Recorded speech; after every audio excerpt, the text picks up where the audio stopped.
Hello and welcome back to another on the F1 Journal, and today we need to talk about Sergio Perez. Sergio Perez, he started the season off really well, winning 2 of the first 4 races, or even 3 out of the first 5 if you include the sprint race at the beginning of the season. But since then it's fallen apart. He's failed to make Q3 now in 5 consecutive races. That's right, you heard it correctly, 5 consecutive races. That's the same as Alex Albon, less than Nico Hulkenberg, in an absolute rocket ship of a Red Bull that's won every single race this season. And yeah, his drives through the field have probably been getting worse and worse throughout the season as well. You know, coming back up to 4th in Spain.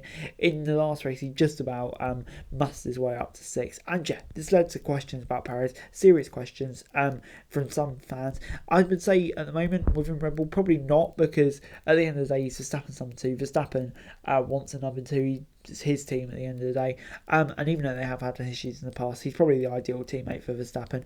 But yeah, with the position Red Bull are in at the moment, when Verstappen can win every race at Cancer, it's not an issue. But when it comes to maybe 24 with the aero restrictions, you could have Mercedes, Ferrari, Aston Martin, even McLaren. Now who knows in the fight? Yeah.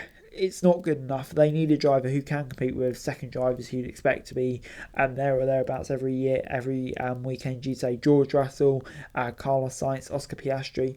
Do you know what I mean? At that moment, Perez isn't at the level he needs to be, and he needs to be at it more consistently. He can't be flustered by Max's championship ambitions. He needs to be doing the job consistently. Look at Valtteri Bottas when he was at Mercedes, 100 consecutive Q3 appearances for Mercedes, underappreciated at the time, but just shows the incredible job he's done when you look at the job Perez has done at the moment. So that's the questions. Should he even be replaced at Red Bull? At the moment, I'm going to say no, because he still has done a great job for Max at times, but he has to step up the consistency. He has to be better. Daniel Ricciardo's reportedly got a test at Red Bull this coming week, and if he does, Christian Horner described the results very interesting. Yuki Tsunoda's stepped up, although I'm not sure he's quite ready for a seat at Red Bull next year. Nick De Vries sounds like he could be replaced, potentially even by Ricciardo for the second half of the season. If Ricciardo absolutely blows Tsunoda away, which you never know, we could have the old Ricciardo back.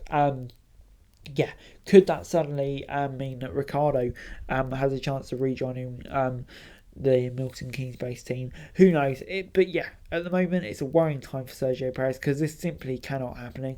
And yeah, the team will become more and more impatient. And with drivers like Ricciardo on the sidelines, you've got hot prospects like Albon, of course, impressing, Norris maybe even, and things will start to get worrying for Sergio Perez. And even in a dominant car, still just about second in the championship, which he actually has to be in that car.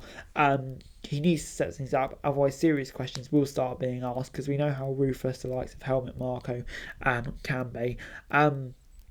So yeah, it's worrying time for Sergio Perez. He needs to pick up the consistency, and he should be fine. But if not, with the likes of Ricciardo, etc., waiting the rings, it could be a worrying time for him. But anyway, guys, that's it for you. Thanks so much for watching. Like, subscribe, for daily F1 news and corresponding. You're greatly appreciated. Thanks so much for watching. Peace.